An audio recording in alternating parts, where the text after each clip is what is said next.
So Dominic, first of all, a day late, but happy Independence Day for yesterday. Thank you very much. That was a pleasure to be there, you know. Yeah, it was an honour to be there. I absolutely enjoyed it. Beautiful. Happy to have you here. Dominic, I listened to your interview earlier with the BBC. Right.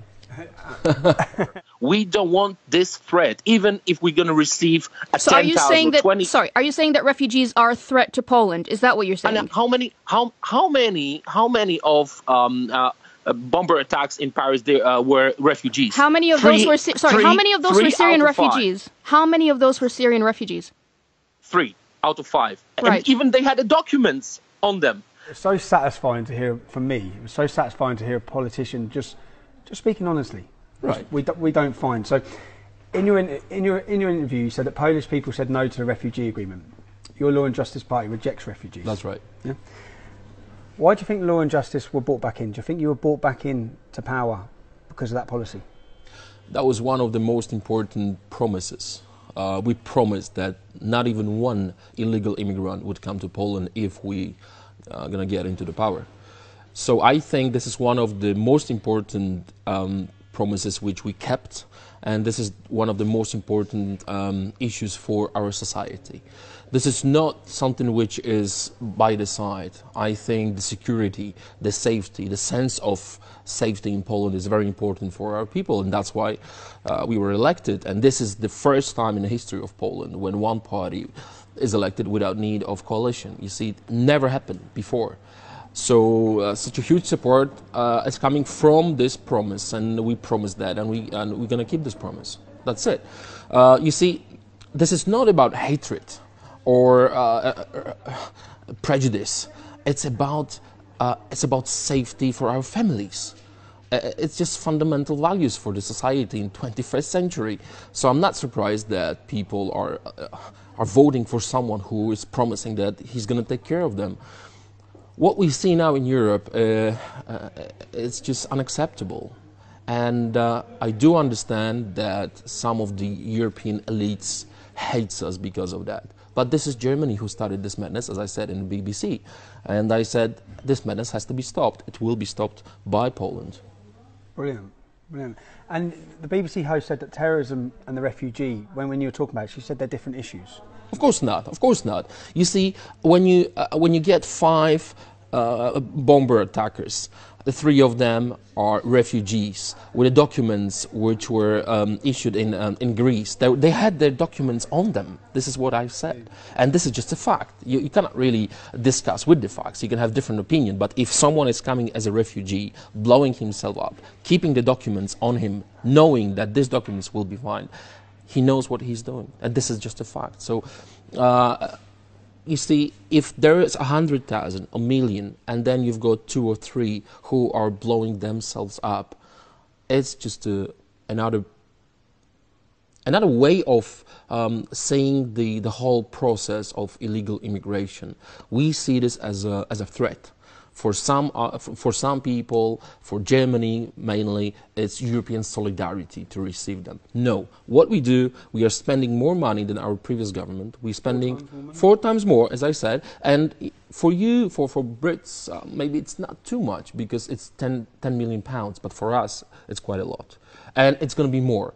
So we are helping people who are really in need of help. Okay. And see, in Britain, the media and the politicians would look in amazement at Poland not taking in refugees. I'd say the public would completely support your policies, yeah? Right. The public. But how would people in Poland, how do they look at the situation in the UK? As Polish people looking at Britain, if you've seen, we've had 4 terrorist attacks in the last 4 months. That's right. Okay. How would they view what's happening in our country? You see, the England for us is, in a way, example, history-wise. We're trying to look at Great Britain as a country which gives us the example how to provide to the people and this. But on the other hand, you have these terrorist attacks, and there's no logic. As I said, I keep saying I'm the delegate for the Council of Europe, and I keep saying, where is the logic about Sharia law, about Islamists who are taking over? I don't mind. Democracy allowed everyone to live next to each other peacefully, but there's no peace. That's the whole problem. I don't mind to have a Muslim neighbor. I don't mind. But if he's not blowing himself up. But that's what's happening. So this is not racist. It has nothing to do with prejudice. It's about safety. And integration. For us in the UK, because integration, we've accepted immigrants from all over the world. Many Polish immigrants. That's right, over 1 million. Over 1 million. People have integrated and assimilated into our society, but the Islamic community haven't. That is the question. What is the problem about them? I do not really understand why you don't have Poles blowing themselves up. You don't have Spanish guys killing someone. You don't. Obviously, in every community you will find someone who's causing a problem. But in general, you have Muslimists who are blowing themselves up. I don't know what is wrong with them.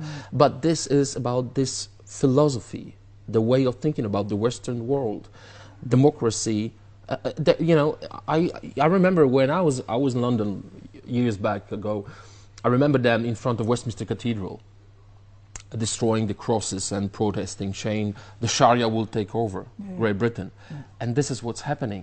I don't mind to, as I said, I don't mind to have a neighbor, a Muslim guy or whatever, whoever, or Jewish guy or whatever. It doesn't matter. I don't mind, but if we are accepting them in here, we want to be accepted in Saudi Arabia. If they want to build the mosque in here, that's fine. Let us build the church in Saudi Arabia. Let's keep equal. Let's stay equal. But they don't want to be equal. They want to be higher. They want to be above us. And I think this is the most important problem with the way of their thinking. Okay. And then you're in the same European Parliament group as the Conservative Party of Britain. That's right, yeah. What do you think of the Conservative group in Britain? You see, the problem with me is that I'm quite radical. I'm trying to be very simple, very honest, but at the same time, I am quite radical, and to me, everyone is too liberal. So my judgment will not be objective, I would say. We cooperate, we work together in the same group, and the work is great. I would be a bit tougher. That's what I would love to do. That's how I was raised up, by my friend, by my parents, my friends around me. My grandpa, who was fighting with the communists after Second World War, he was the part of national forces. So I think it's about all the background, about me, and well, we are in the same group. We cooperate, but as I said, I will be a bit tougher. Do you think Theresa May will deliver on Brexit? What's your view? And will Poland follow suit? No, we are not planning to leave EU. We want to change the European Union. Our government is very straight about it. EU is a value, but not in this form and not in this shape. We have to change it. So we are planning reforms. We want to change the European Union. And this is the only way. We cannot have two speeds like Germany and France and the rest. We want to be the partners. We want to be equal, and we want to be together within the European Union. And that's it. I hope it's gonna happen soon. Germany, Austria, Hungary, Austria, Poland, Czechs. It's more and more. That's right. That's right. V4. That's common sense. So I think it's about logic. Yeah. And it's more and more. So to me, this two speeds in a year or two will be not very good for the French and for the Germans. How do you think it's possible to change the European Union?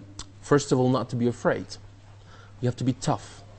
You have to remind yourself that we are equal. We cannot feel like someone who is worse, who is smaller. We cannot see ourselves as a children. I keep repeating that. Being dictated to. That's right. Yeah.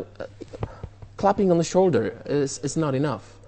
The money, the European funds, and the votes are the same. Okay, we can vote, we can make decisions together, we can have our strategy for the future, and we can change the community, but as a partners. At the minute, you see it as Germany.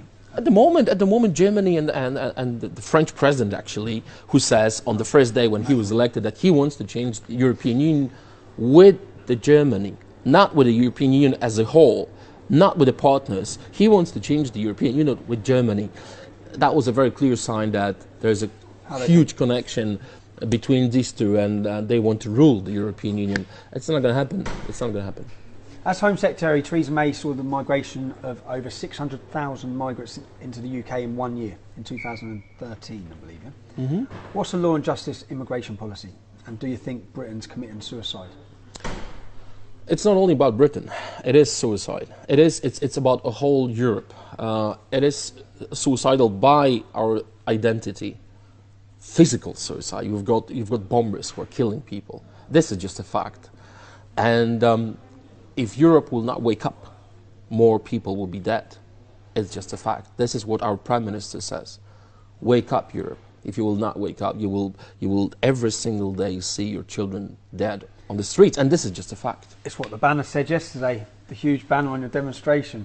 Wake up, Europe. I think that was a quoting from our Prime Minister. She was very straight, and obviously this is not about opinion, this is about data, official data, about what's happened. I read that Law and Justice Party oversaw an influx of 1 million Ukrainians. That's right. Into Poland. This is I'd say similar to the UK seeing 1 million Polish come into the country. Mm-hmm. How do the Polish feel about that? And is it my point I'm making would that drive down the wage for your average Polish workers? No, not at all. We've got minimum wage, and all those Ukrainians who came to Poland, they have to be here legally, so they have to go through process, and they have to show themselves as citizens who are not a threat to us. Do they come as families? So if I bring back to when the Polish come to, say for example, when the Polish come to England, you may have some houses that would then have 6 or 7 Polish men sharing to work, which would probably similar in Ukraine. Which would then mean that when they're pricing jobs, they can afford it compared to an Englishman living with his wife who has high bills, high price, high this. Then the Polish can afford to do the job cheaper because they're sharing the property with multiple occupancies. In Poland, it's not the same because we have the minimum wage and they have to be officially in here. Officially means they have to pay their taxes. They have to be officially as the same as Poles. Obviously, some part of them might be here illegally, like any other group. If I would have had a chance to make a decision, I would look into it. It's a lot of them, and some of them are very anti-Polish. It's true. Is this because I see that there's a problem with neo-Nazism in Ukraine, a deep problem in the country. Mm-hmm. Has that been important? What I'm saying is some of them are anti-Polish. I met them on the train the other day, and I heard the comments. Not all of them, but what I've heard from them, there was a kind of historical discussion. I could hear that they are very anti-Polish. So I'm not saying all of them. It happens everywhere. But over 1 million in 38 million 38 million people country, it's a lot. It is a lot. But they're culturally the same. Similar. Because it's very different. It's true, yeah. I wish we could replace our Muslim immigration with Ukrainian immigration. So far there's no harm from Ukrainians. Okay. And, if I would have a chance to decide Ukrainians or Muslims. Yeah. I think that in the UK, our concept and our view now of Polish immigration is they work hard. Very hard. It is. They're family orientated. Pay taxes. They pay taxes. They work, they're officially, legally. And the most important is, okay, we have Muslim students in here. We have, Spanish community, quite huge. We have Greeks. We have Ukrainians, which are the biggest group. We don't mind. We don't mind. If you're not blowing yourself up, that's it. We don't mind. Would you say that, would you want to see the Polish living in England return to Poland? Of course. I want every single Pole to come back. I know it's going to be a problem for your economy, but I want everyone to come back. Many are. I know. I was like 5 years in London, okay. And I came back and I'm happy. The quality of life is different, but Poland is just booming now. It's about official data. It's not my opinion. So European Commission just revealed the information about our growth, and it's going to be 4.2. And just a fact, we have the lowest unemployment in history. It's 6% now. So Poland is booming, and I'd love to see every single Pole on this land. And we was at the Independence Day march yesterday, and we went to the Antifa demonstration. How do you feel as a Polish man about an organisation who remembers communism and who campaigned to bring it back? If I would not be the member of the parliament, I would be very straight. If I would knew that I can say what I'd love to say, I would say so. So I'll tell you as a politician. I'll tell you as a politician. Let me go there and see them.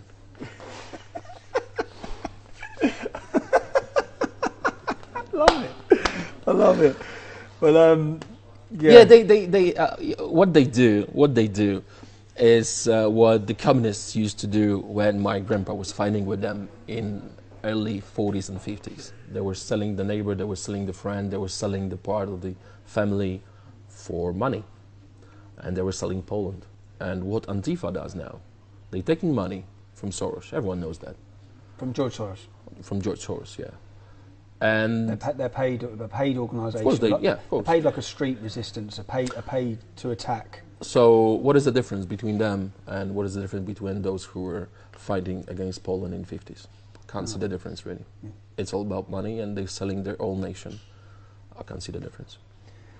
Well, can I just say that as an Englishman sitting here, I'm gutted that we can't have politicians who just sit and speak so freely and openly like you have. Represent the people. That's the democracy. The Poland is a free country. What they're trying to say to our government, to us, to member of the parliament, is that we are fascists, and nationalists. Thank you very much. You know, and they're trying to tell us that we are anti-democratic, anti-European. No, we are pro-logic.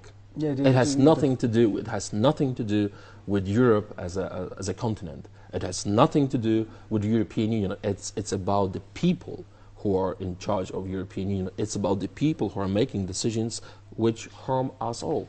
The EU threatened to take away Poland's voting rights. How do you see reform possible in there when what I'd see is a dictatorship headed by Germany who wish to enforce forced migration on your country? If EU is trying to take away our voting right, they will have to do it the same with Hungary, with the Czechs, with Austria, and others will join us. So strength in numbers now. That's what. Yeah. It's not gonna happen. Everyone knows that. If Germany, it's not EU, it's Germany, would try to do so, other countries would join us, and that would be the end. That would be the end of the EU. Nobody wants that. We don't want that, but we don't want European Union in this shape. We want to change it, and we want reforms. I hope you get it changed, and I hope it reforms, and I hope, yeah. I'm telling you. And I see power in Poland. I see power yesterday. I see power. You know, the most important is not to be afraid. No. Not to be afraid.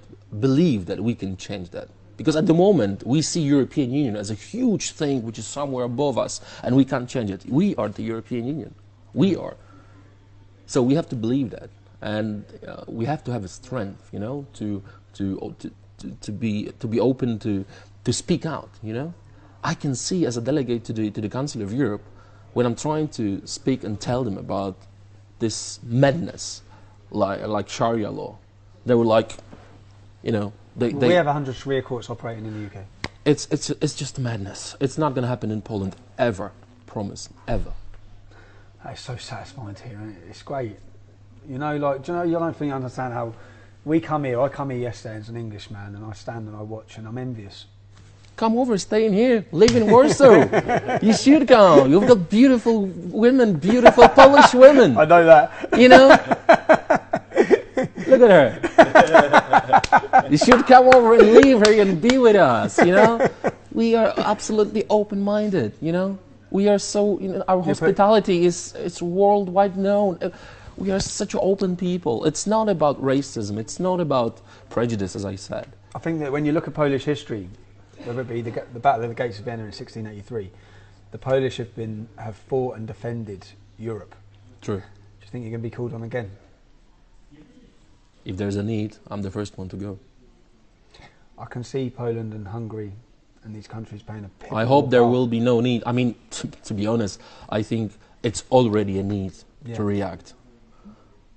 What is happening with Islamization is madness. Yeah. And it's not about identity itself. The future, the next generations will judge us if we were active or not. So I don't want to tell my child or grandchild I didn't do nothing. I did nothing. It's time. It's time. It is time. I wish